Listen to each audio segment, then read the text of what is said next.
尊敬嘅總監梁鳳華師姐、前國際會長譚榮根博士、前國際理事范佐浩師兄、文錦歡師姐、總監候選人袁秀玲師姐、第一副總監候選人陳建明師兄、台前各位前總監、各位區職員、各位會長、各位師友，大家下午好。我係2006-2007年度第二副總監2號候選人，嚟自港島獅子會嘅前會長冼偉雄師兄。喺我分享我嘅參選理念之前，我想講，我剛剛收到個不幸嘅消息，就係前幾日喺個競選製作團隊入邊，有個爹哋佢嘅小朋友不幸離世。我希望呢位爹哋可以早日咁走出傷痛。人哋話人生不如意嘅事十常八九，每日我哋都有機會經歷不幸嘅事。近嘅由大埔雲福苑大火到身邊嘅人離世，遠至世界各地戰火連天，災民流離失所。不幸嘅事經常發生，但係我哋在座各位師友同我 Terence 都係幸福嘅人，因為我哋仍然有能力服務社會、服務303區，仍然有能力服務他人。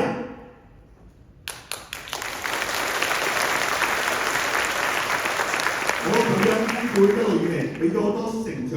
同埋歷練嘅機會俾我。我由分會會長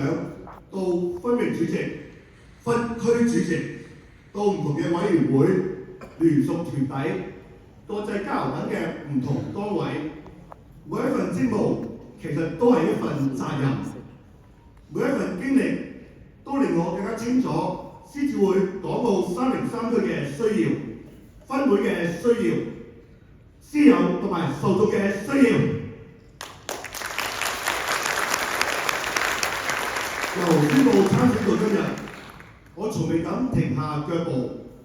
我想喺度宣布，我已經完成探訪120個分會。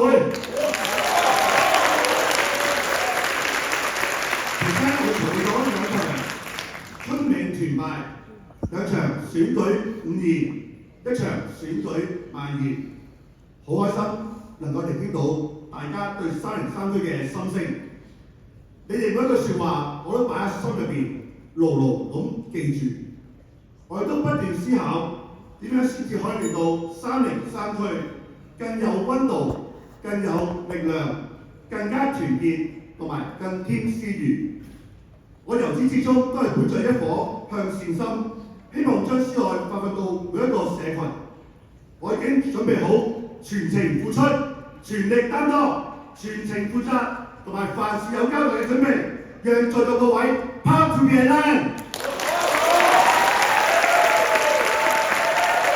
如果我哋成功當選成為第2副總監，我一定會接受總監指派嘅工作，做好自己既定嘅職責，聯同我嘅總監團隊做好服務。獅子會而家需要一位有經驗、有承擔、願意付出嘅未來領袖，代表我哋303區。我之後向來做事務實，一步一腳印，從來唔空談口號，敢於承擔。我具備5大特點：1、完整連貫嘅獅子會履歷；2、成功舉辦大型活動嘅經驗；3、成功對外籌款嘅能力；4、良好政府同埋媒體嘅關係；5、豐富嘅國際交流經驗。我承諾大家，我會盡我所能帶領同埋服務303區。請大家支持我2號冼偉雄 Terence 投我信任嘅一票。